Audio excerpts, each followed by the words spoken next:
Education is what's important. Training, preparation for the expected. Education, preparation for the unexpected.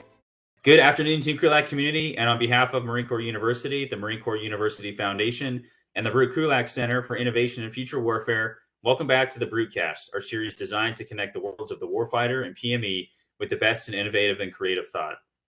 I'm your host, Major Ian Brown, Operations Officer at the Krulak Center. Before we begin, please remember that all opinions expressed here are those of the individual and do not necessarily reflect the views of the Krulak Center, Marine Corps University, the United States Marine Corps, the German Armed Forces, or any other agency of the U.S. or German governments.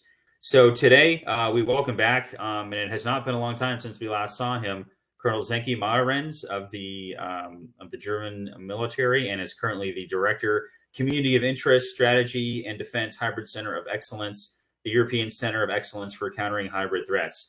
We just saw him recently talking about the Prussian Kriegspiel in one of our Brutecast episodes, but he was very gracious in responding to a ad hoc project that we've been working on putting together at the Krulak Center the last couple of weeks, which is leveraging our experts to focus on different aspects of the crisis building on between Ukraine and Russia and different ways to think about it and approach it.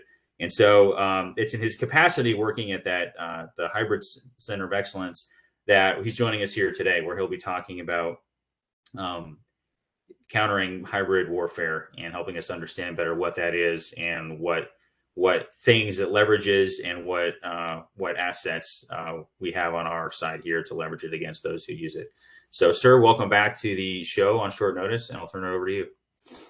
Ian, thank you very much, and warm welcome from my side as well. And like Ian said, I'm working this, and if someone of you is interested to publishing something between 3,500 and 4,000 words, you are highly welcome. This goes out to 31 nations. And for me at the moment, I'm setting up a new line on hybrid warfare, and whether you are against it, whether you are for it, or whether you have a different name for it, everyone is invited, because from my point of view, that's still the open issue on hybrid warfare, where we are and who we are and what it is. And this is what I try to discuss with you today. And this is why I call this closing in on hybrid warfare, because I still believe it's an interim term, and we haven't found the right term from both sides, neither from peace and conflict research nor from war studies. We're somewhere in between, and I will come to that. So there's a short quiz for you, and look at those two pictures. And if you could put into the chat an L or an R, which one do you prefer? This would be nice. You can do it during the presentation. Just tell me which picture do you prefer. I will come back to this later on. Over the last 3 years, I did a multinational MCDC project on leadership challenges for the 21st century. And of course, we came up with, as the beginning of our analysis, what every analysis as joint future environment is describing. We are living in a world which is VUCA or Barney. We're living in a world which sees hybridity or gray zone, depends on which country you come from. And of course, and this was part of our work as well, but it's not so important tonight, the fog of big data and the idea of artificial intelligence, because at the moment, it's not on the scope, but it will be in close time on it. I will come back to this. But for what we see in the hybridity, it's not that important at the moment. It might become. Problem for the military at the moment is the way we are thinking. And we haven't accepted that the new normal is complexity. And I always use the Kinefin framework, which you see in the background, which said that a problem might be simple, complicated, complex, or chaotic. And I can really recommend to you to look into that framework, because it doesn't tell you how to solve a problem, but it will provide you, if you understand how to frame your problem, the degree of complexity to find the right solution. And especially if you take the upper left one, which in the United States runs after spaghetti slides, spaghetti warfare, or the greatest enemy is PowerPoint. For me, it's one of the greatest misunderstanding of the last 13 years in military thinking. because when McChrystal showed this slide, and this slide is a relationship diagram for systemic analysis, he was that serious when he said, when we understand this slide, we can win the war in Afghanistan, because then we understand the complexity. The military normally turns to use mission analysis. Mission analysis is not wrong, but it's made for complicated and simple programs. At a certain point in the process, it cuts off systemic relationships. And with hybrid warfare, from my point of view, it's in the highest class. It's a chaotic or a wicked problem. And one part of a wicked problem is that if you put 4 experts in a room, you can't find the problem question. And that's one of the problems with hybrid warfare. What is hybrid warfare? Is this war? Is this warfare? Is it hybrid? Or is it still warfare? It's something from the old time. And by this, well, that everyone has his own opinion about it, you know, we still can call this a chaotic problem. And this is what I kindly try to get in your head for tonight. There are possibilities to solve such problems, but not if we use under complex methodology. This is something we must be aware of. Of course, then the questions of conflict models is coming up. Are we able to describe reality? And to be fair, there are a couple of conflict models already around. For example, in my country, in Germany, we have a peace, crisis, war conflict model. United States has peace, competition, crisis, and war. Russia starts with peace, but says if they have problems on the outside, this stabilizes the inside. So this is why I choose yellow as the color for them. And I don't like that we talk about global competition, especially when we take this kind of crisis model, what you see at the moment, because then we must be very careful. There's competition also between democratic states, and the democratic states are using soft and hard powers as well. And at a certain point in time, if we take this kind of competition, every interaction between our nations and the rule-based world also becomes somehow hybrid, and then the concept makes no sense at all. But you must be really clear what is your conflict model you are talking about, especially when you apply it on someone else, in this case on Russia or on China.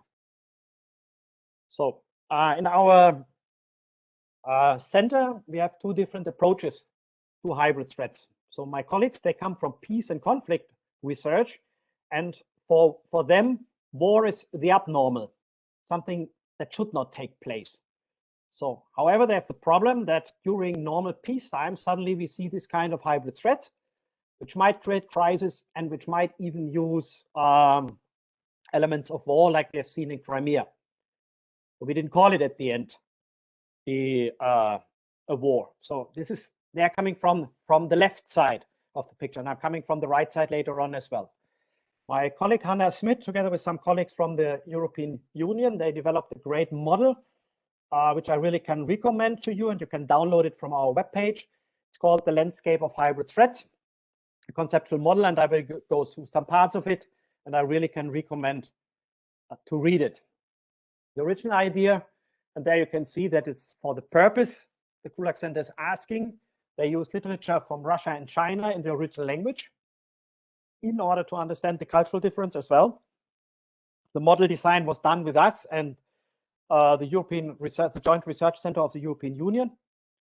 They tested the model and reviewed this with experts, and they validated it with 3 case studies. The context of the 21st century equals what you have in your joint operational environment. The only thing for the military is the changing character of peace and actors that seek to increase their position and state. Because from our military perspective, in 95%, we are still living in our mindset in the Westphalian world, where only states conduct war between each other, and wars with groups like IS are normally the exception. Also, we have seen them a couple of times over the last year. But the military thinking in general is Westphalian, is state versus state. So what characterizes hybrid threats from the understanding? It's the use of multiple synchronized tools, so it's not the single case. The idea is creating ambiguity, and this is something you can see with Mr. Putin, and he's a grandmaster at the moment. and hiding true intent. We don't know whether he wants to go to war or not, but he creates a situation where he can go to war anytime. The problem of deliberate threshold manipulation of detection. This is something which was taken from the cyber world where it started. And now it's also used on the physical battlefield. They're exploiting the seams of the democratic society and societies, even pushing the fingers in different jurisdictions. Local, state, international. You see China with the no foreign, the freedom of operational maneuvers of the United States and other countries in the Southeast China Sea, and how China is reacting against this, creating this kind of artificial islands, which are under national law, unclosed, not real islands, and so on. But they try to use this kind of jurisdiction as well. And of course, we see decoys, action in one place, target somewhere else. Also, you can see this with Putin at the moment, doing the large land exercises close to Ukraine. And then the next thing is a maritime naval exercise south of Ireland. The authoritarian strategic culture for state and non-culture is described on this slide. And the problem for us is that democratic states, they don't have to ask their sovereign. They can decide on their own, and that's the reason why they're faster than us. They also use rule by law, but they use this for legitimization of what they are doing and as a control tool, not as rules in which they have to live accordingly. That's one of the great differences, what we see with authoritarians at the moment. And they find, create, and use opportunities. Not everything what we see the Russians are doing is really on purpose, but they are really fast in understanding that a situation, a target of opportunity is showing up, and they are willing to act and to use it. Even in smaller crises, we have seen this, for example, during the flood in Germany. We suddenly saw Russia TV showing up, presenting the message to the German populace that the German government is not able to support its own citizens. And this went within one day. And our emergency forces, who were still acting and trying to save people, were totally surprised because they have never seen this before. And military intelligence are used to back up the political regime. So Russia, by the understanding, they have a different approach to military. And I think most of you have seen the discussion about the Gerasimov doctrine, whether it's a new one or whether it's not a new one. And the analysts on the European side, they say, and if you read the article, you can see two things. He analyzed what we have done in the West with network-centric warfare, effect-based approach to operations, and comprehensive approach, and applied this now not only defensive, also offensive. And they had a clear understanding of the so-called color revolution in Ukraine, but also in the Mediterranean. And that put them to fear because they were totally surprised how far the populace on the street was able to change something. And they studied this very seriously, and Gerasimov wrote this article about that and saying, we have to learn out of it and we have to apply it. Now we come later to some lesson learned. He came up with that. China, on the other side, has also a very old strategic culture, using stuff which really you could use Sun Tzu to understand. But for this, you have also to understand the idea of the Middle Kingdom. It's in between earth and heaven. So normally they are not interested in expanding their territory. They are only interested in expanding power, areas of power. And they use all methods, like you can see, seduction, bribery, in order not to fight. But if they have to fight, they're also willing to fight. That's not the problem. But coercion, deception, seduction, bribery is part of their calculus to run a confrontation with another nation as well. So then we have the non-state actors, and especially Marine Corps has seen those already on the battlefield, whether it's IS or the Taliban. but there are also other organizations, you know, like we see now Wagner in Syria coming from Russia. And they're interesting for states because they took this from cyber. Well, then you can blame someone else. Well, this was not the Russian military. This was one guy or one lady from Wagner. Why to use hybrid threats activity? Well, it's to challenge democratic states. And this is very important. We cannot act hybrid.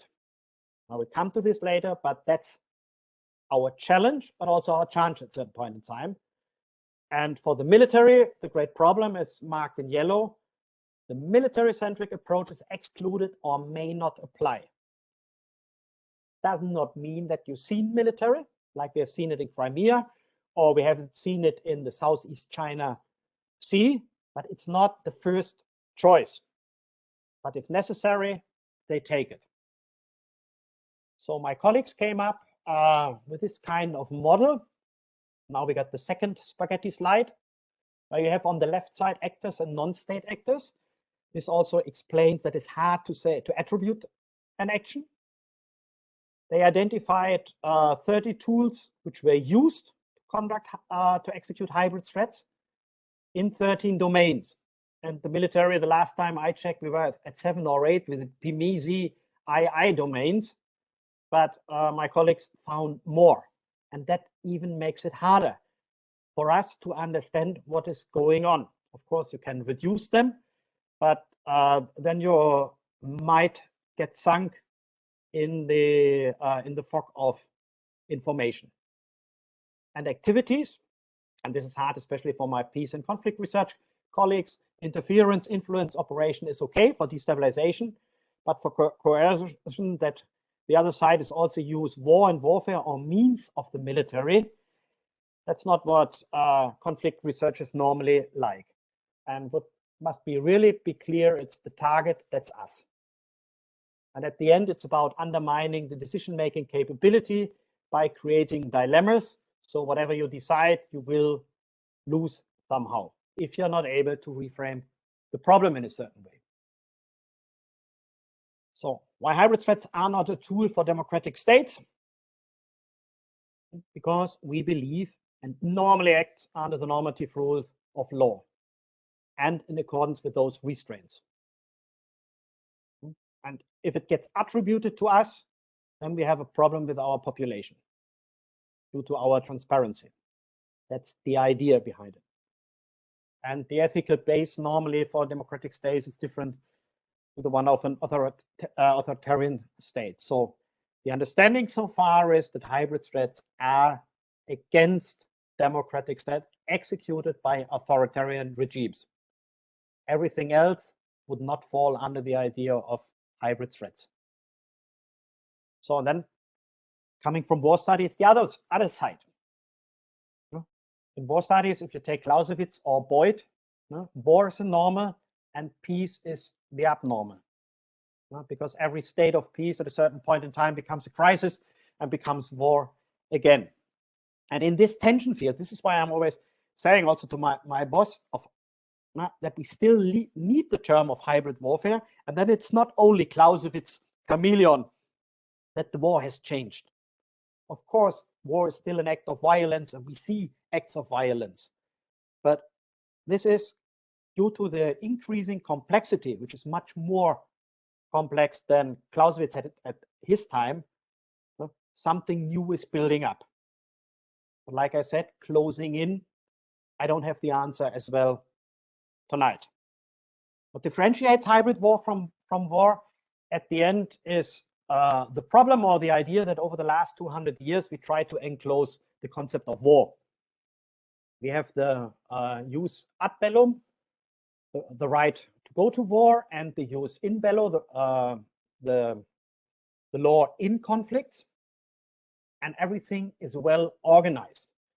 And under Article 2.4, it clearly states all members shall refrain in their international relations from the threat or use of force against the territorial integrity. By this, we have officially forbidden war. Actually, we have also forbidden hybrid threats, because that's the next half sentence, political independence of any state. But this is where we get broke at the moment. we see at this kind of red line military operations, if we talk about war, which are war, but which are not war, but where military means are used in a warfare-like state from the other side.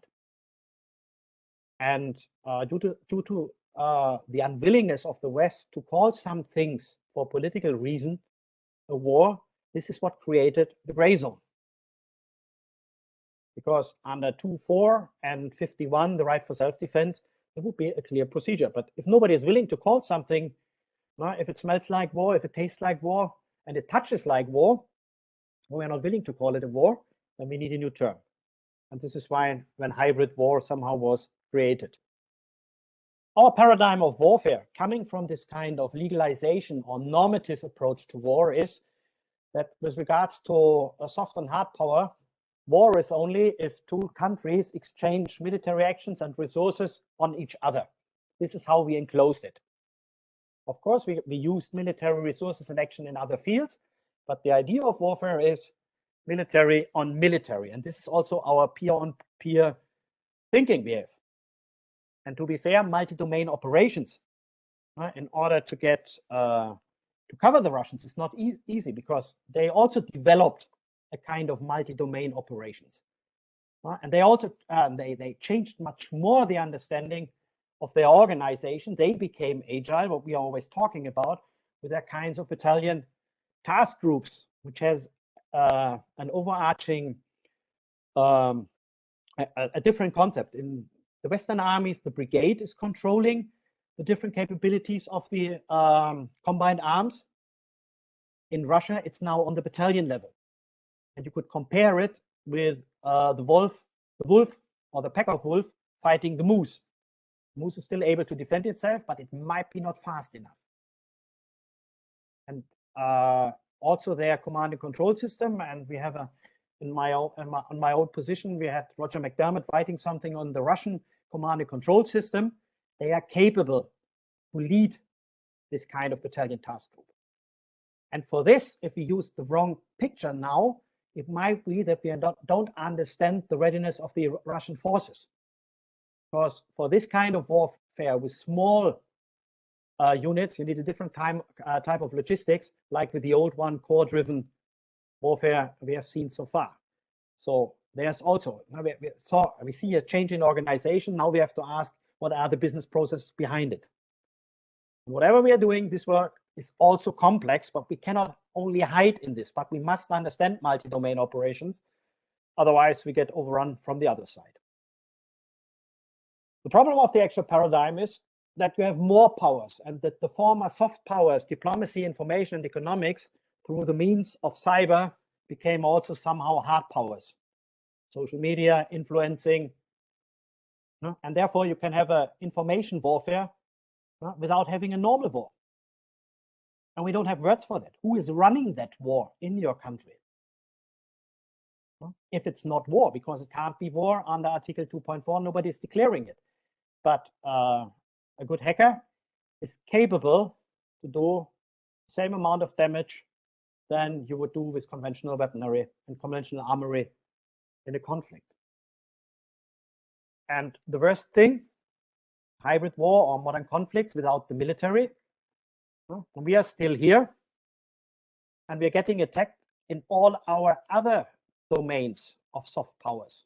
Who is defending those? And especially when the military is not attacked. At the end, it might lead in a situation that, for example, you want to put your tanks out of your barracks, and then you will find out that you can't pay the fuel at the next fuel station.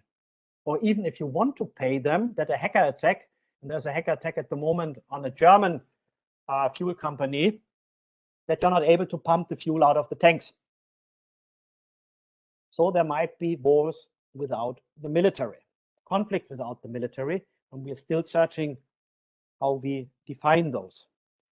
And Gerasimov came up, and this is his understanding of the next war.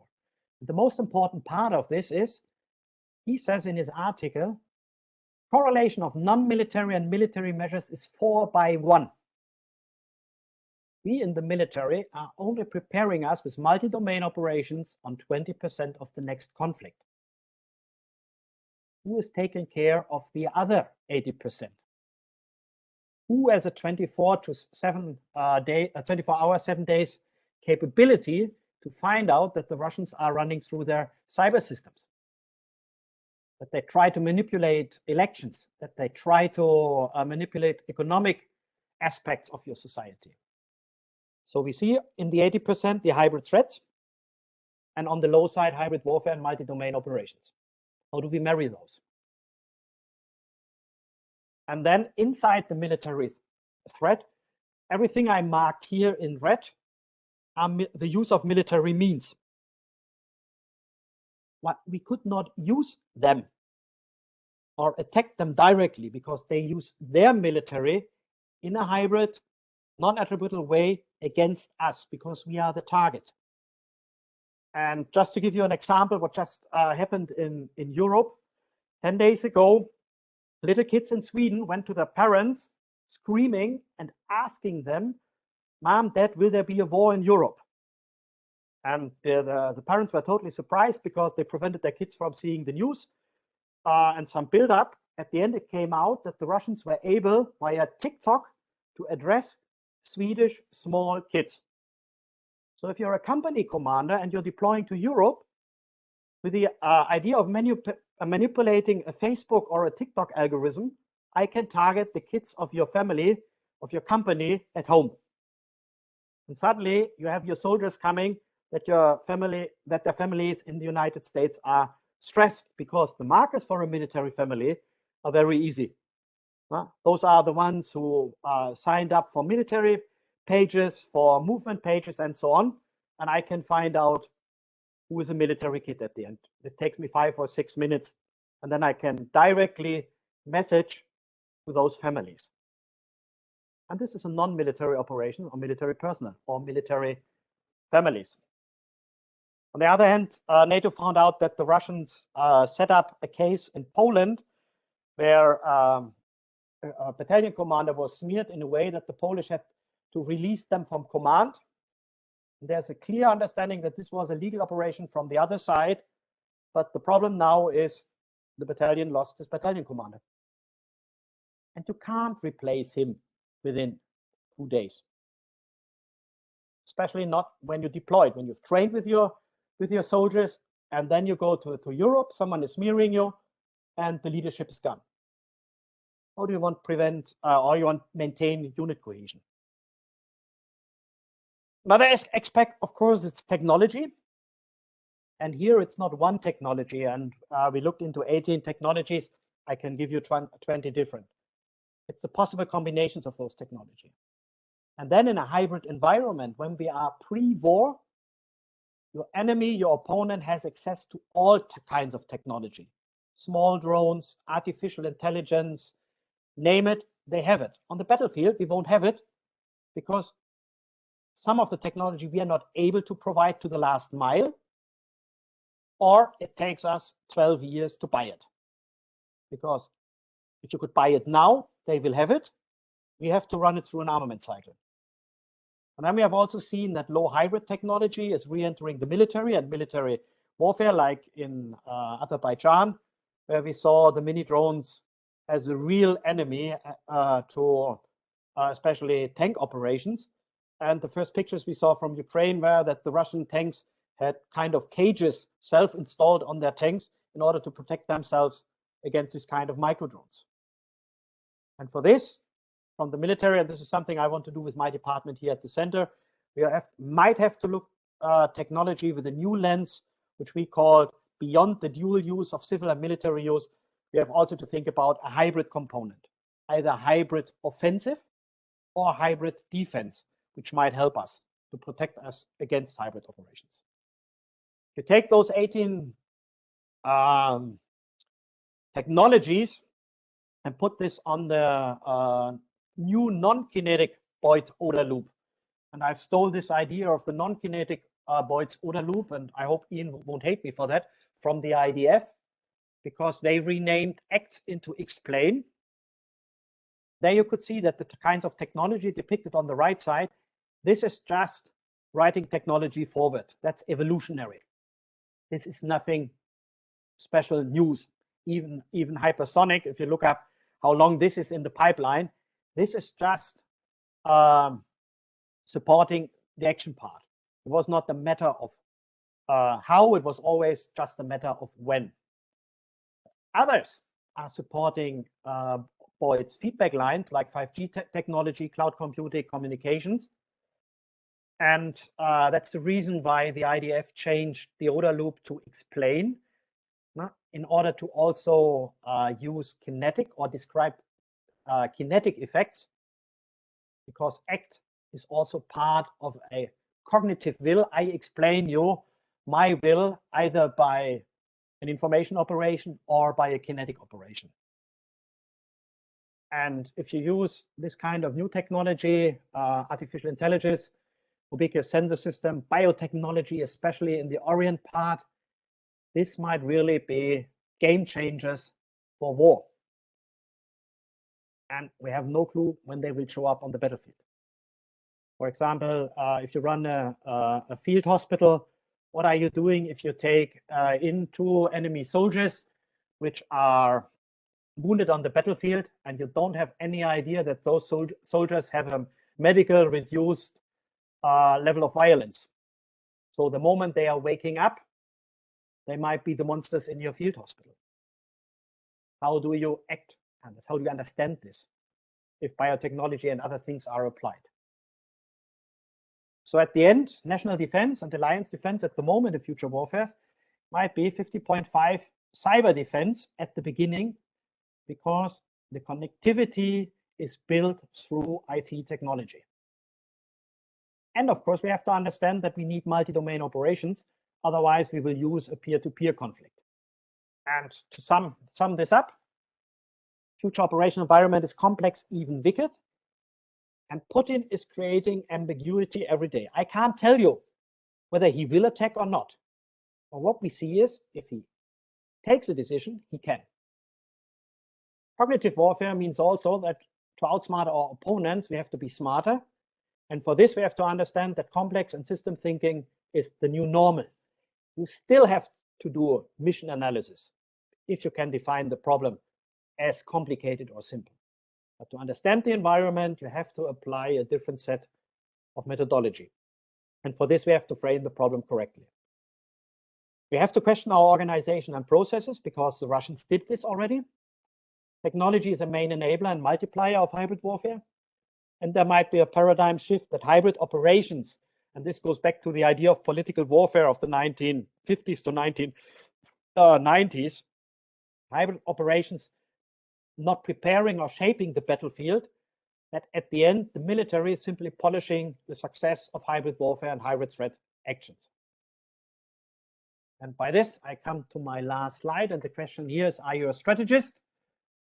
So if you choose the picture on the left side, then you are following an artist. On the right side, you have modern art. And by the way, this artist is the most expensive artist, living artist at the moment, Gerhard Richter.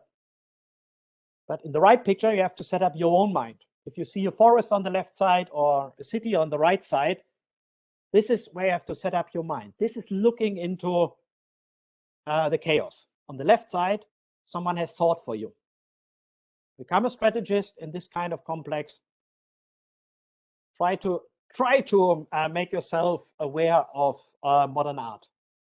Create your own ideas. Use your creativity to find the right solution for the futures. Don't follow the steps of before. And by this, Ian, I'm done. Okay. All right. Hey, awesome. Thank you very much, sir, for that presentation. And for those in the audience, if you have any questions, feel free to go ahead and start putting them into the chat function here on WebEx.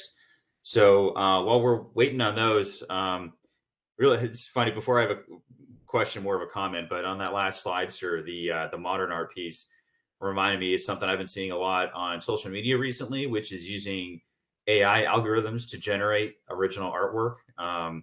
I've messed around with that a little bit just for fun, but I thought that was interesting in how not only, do we as humans need to look at modern artwork, but you have machines generating things that are very similar to that as well. I don't know what the the deeper implication is, but I thought it was interesting because I kind of recognized that pattern. So it shows you the capabilities of artificial intelligence, but also the borders. You know, creativity is still something, or still left, real creativity, to the human brain at the moment. Yeah, it is, and in fact, I don't know what the implication is, but I find it interesting that there are a few times on that AI generated artwork where you put in the same words, but different images come out. They don't all look the same. Mm-hmm. And I don't know what that says about the AI or the process, but it's interesting in how you're asking a machine to be creative, but it can have very different outputs based on the exact same information you feed into it. So don't know what it means, but it was interesting. Okay, so first question I had for you, sir, is you mentioned how the or sort of non-authoritarian governmental models can't really leverage the hybrid model for a whole number of reasons.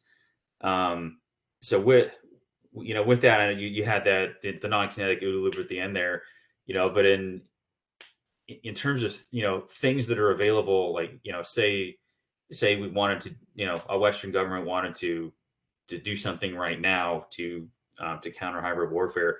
If we can't use that model, because our form of society simply doesn't support it, are there any what advantages do we have? Are there any advantages that we can leverage to counter this model when we can't use the model ourselves?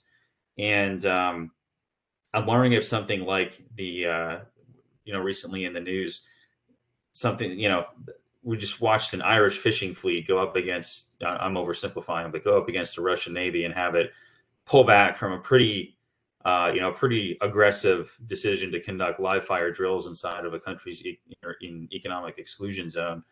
And a bunch of fishermen got together and said no, and went out there and forced them to stand down. And so that story I thought was, it's a one case study, but I thought it was interesting because it kind of flipped the narrative of what the Chinese, fishermen, quote unquote, have been doing in terms of muscling other nations out of their own waters.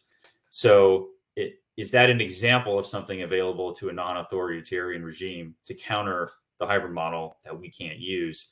And if it is, how does the government actually leverage that when it can't direct its activity? Because I'm pretty sure those Irish fishermen were not acting under any governmental, guidance or directive. They did it on their own. So it's kind of a big two-part question, if that makes sense. No, it's fine, because my colleagues are working this, and the two megawords or buzzwords at the moment are resilience and deterrence. And when I showed up at the center three months ago, I told my colleagues, I don't understand what you're doing, because for me, going from deterrence to resilience would be a paradigm shift, because deterrence says, I'm not getting the first hit. So before you try to hit me, think about it. And resilient means I'm able to stand up after I get the first hit. And it took me 6 weeks to understand this idea, or the problem why I had this, because when in Germany, deterrence would have failed until 1989, we would have seen a nuclear desert.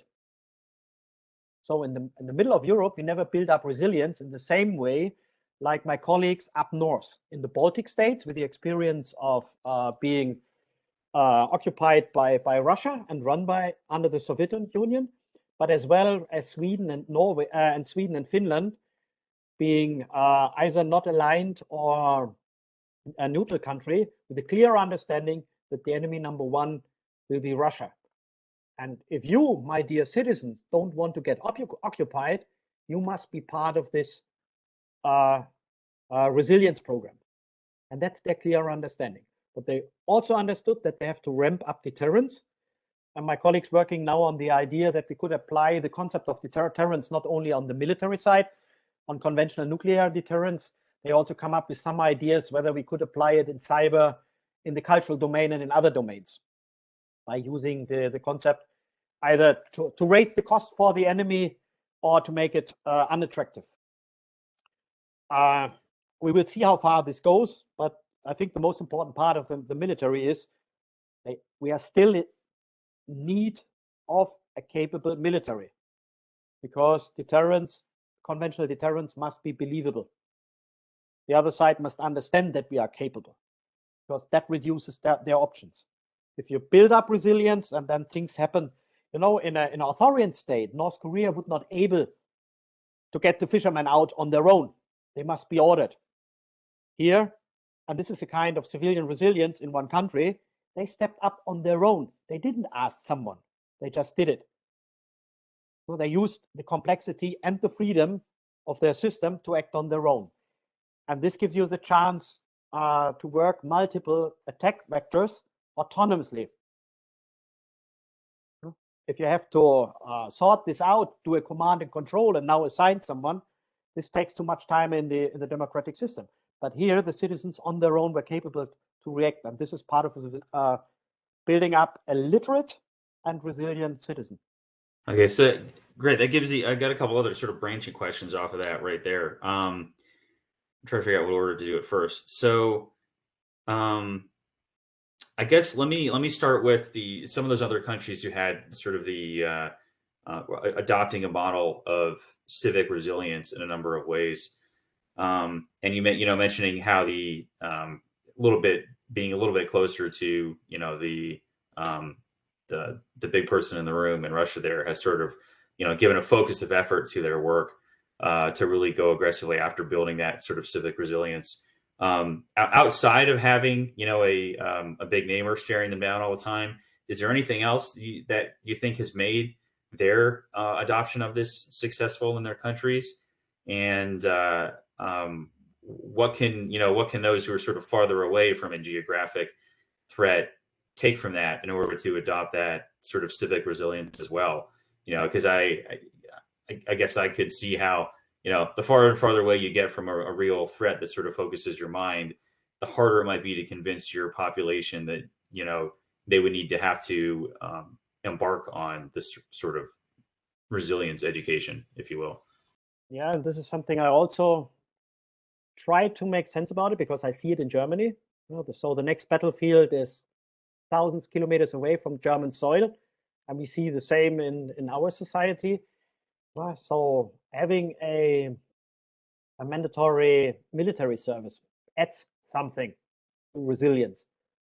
Kennedy's idea: don't ask every time what the state can do for you, ask yourself what you can do for the state. But this is something, as an idea, you have to transfer to your citizens. And the part of the threat, of course, is part of this discussion. And in Europe also we have different possibilities, because with the European Union we have also a legal body who can work on some part of the threats to create new rules or to make some providers of this threat.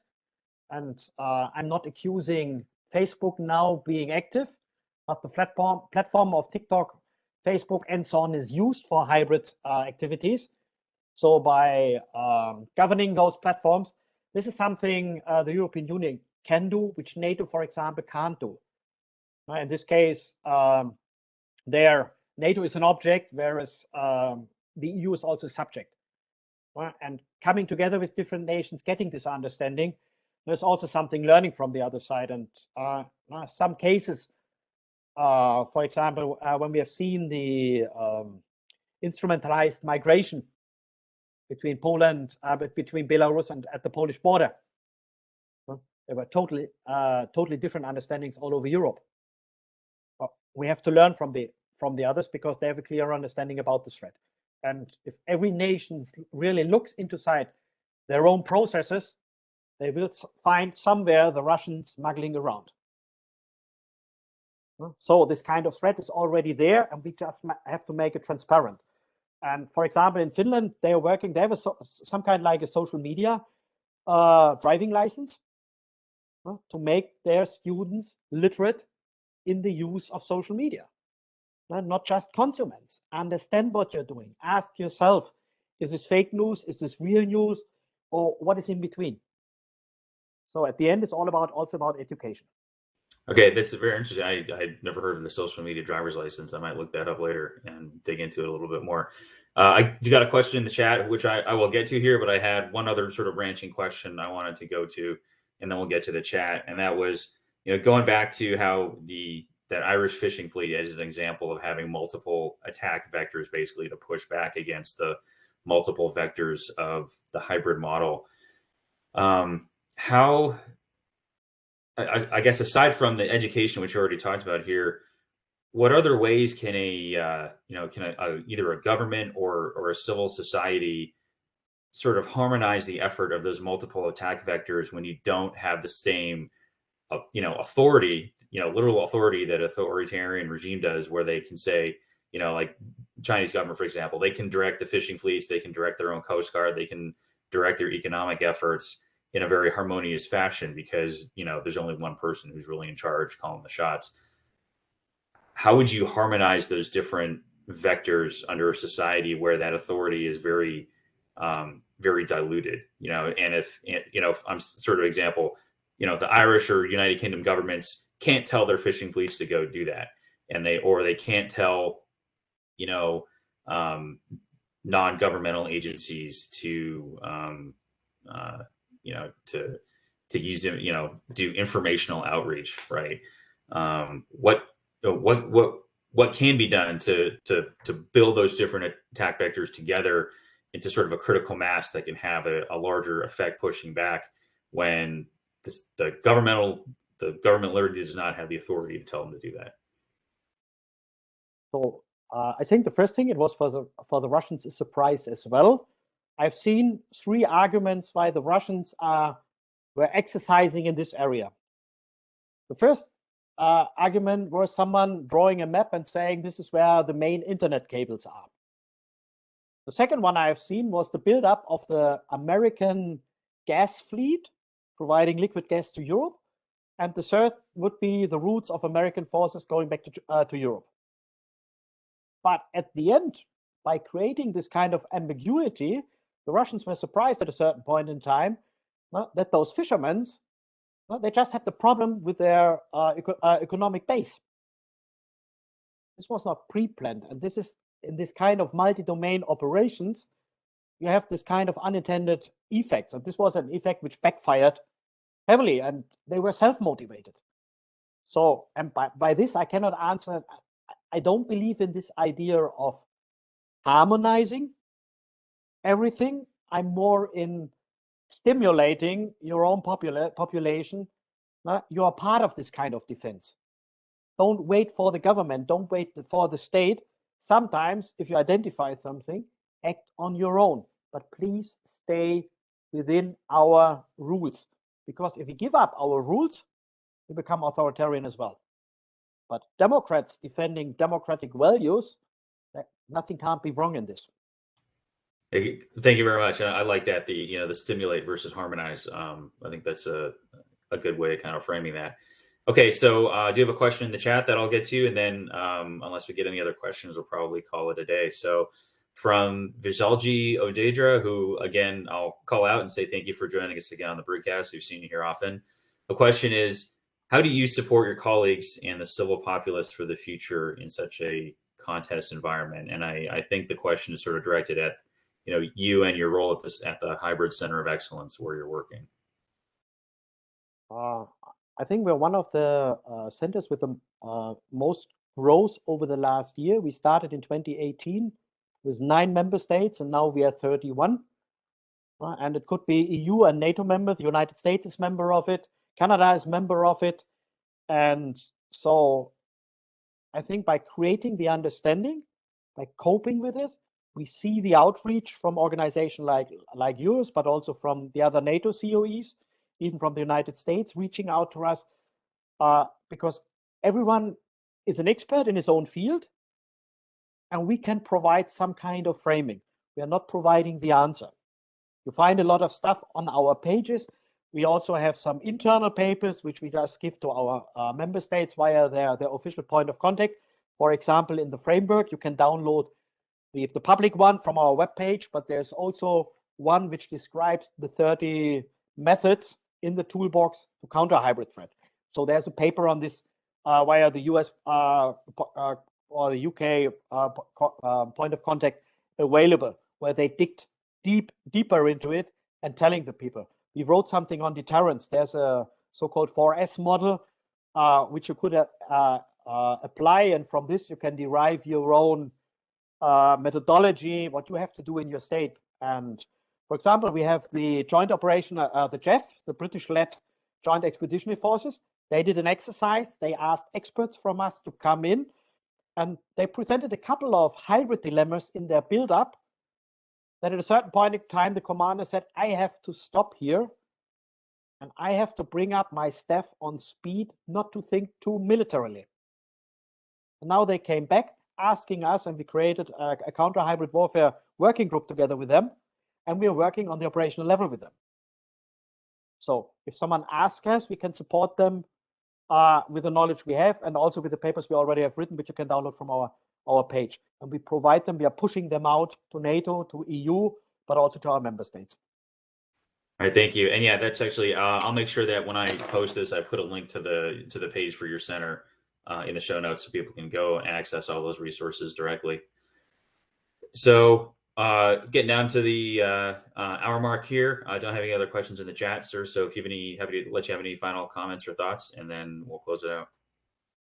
I say thank you for the opportunity. If you'd like to contact me, my email address is on our webpage. If you'd like to write for us, or if you have a good student where you think his work should be given to a broader audience, please forward him or her to me. And if you can make it possible, I will publish this. And this goes out to 31 nations. I'm interested in people who believe in hybrid warfare, but also who tell me, again, this is old wine in new caskets. Because every new thought helps us to get a grip on this wicked problem. And Ian, thank you for the opportunity to let me talk about my work this time and not my hobby like I did last time. And I hope to see you in March. There is a good opportunity that we will show up on, I think, on the 20th. That's the Monday in that week. Oh, we are playing Sebastian's game. He created one for us, and I tried to come on a Monday, but I will send you an email. Yeah, no, that'd be great. And we very much look forward to having hosting you at the Krulak Center for a visit and seeing your team again. All right. So to Colonel Marahrens, thank you very much again for joining us again on very short notice to support this impromptu project with our focus on different aspects of the emerging crisis in Russia and Ukraine. And we're going to continue that trend next week with our next live broadcast, where we're putting together a panel looking at how to do rapid war game prototyping for emerging crises. We're going to be joined by several of our non-resident fellows who have a focus on wargaming. That includes Dr. Andrew Reddy, Dr. James Fielder, Damien O'Connell, and Sebastian Bay. We've also got some invitations out to other folks who do wargaming and crisis response. And so we're hoping to put together a very good special episode next Wednesday morning, which once we lock it down, we'll definitely promote and advertise on our social media channels. So make sure you are following us there for all the most current information. And to our audience who was here today, thank you very much for joining us, and we hope to see you next week. Education is what's important. Training, preparation for the expected. Education, preparation for the unexpected.